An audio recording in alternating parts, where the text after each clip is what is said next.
CBEC Chief Vanaja Sarna explaining to us the rationale behind some of the decisions that while there were two official proposals for the simplification of the GST return filing, Infosys Chairman Nandan Nilekani came up with another proposal which is an amalgamation of the key elements from the other two plans. Remember, one plan was presented by the Sushil Modi-led panel, the other by the Ajay Bhushan-led panel. Now, on the issue of revenue collections, she said the focus will now be on enforcement. So get ready, India Inc. After anti-profiteering, the news is now tightening on tax evasion. Ma'am, very clearly, return simplification was something that everyone was waiting for to come from this council meeting. Where are we and what are the future suggestions that are still in work in progress when it comes to return simplification? So, as you heard the Honourable Finance Minister already speaking about return simplification, it was one of the key aspects that had been discussed by the Council earlier and the need for it. So thereafter a committee was formed specifically to look at simplification of returns. It was headed by Dr. Pandey, CEO of GSTN, and officers from Centre and State were on board. And the intention was to look at the existing system of GSTR 1, 2, 3. 3B was a temporary thing which we are carrying on till the 31st of March, but 1, 2, 3 was the pinch point. So it was decided to relook at it. Some suggestions did come up from the officers after a discussion, and it was discussed in the officers meeting as well.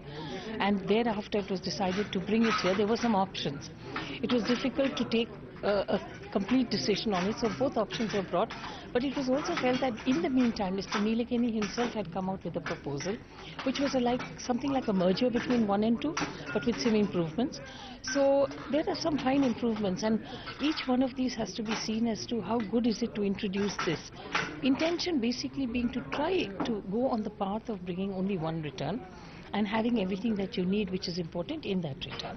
So, ma'am, revenue protection is something which is concerning both centre and the states. Where are we today in terms of revenue collections, and what are the ways that how we can now plug revenue leakages to improve revenue collections both for centre and state? Well, you've already seen the collections. We put them out and we give a press release every month on month. There have been a dip, as you know, from the starting point to a little later.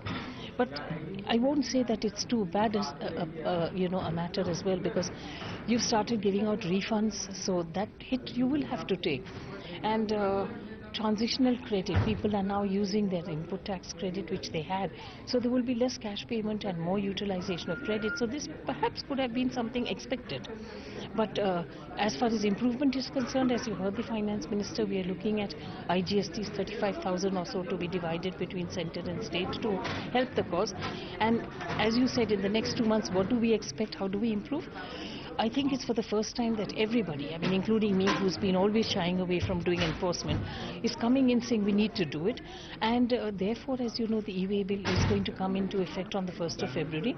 And we are genuinely hoping that between some kind of cross-checking on utilization of input tax credit and transitional credit, the e-way bill and the proper compliance to the e-way bill, all these measures will start giving effect definitely.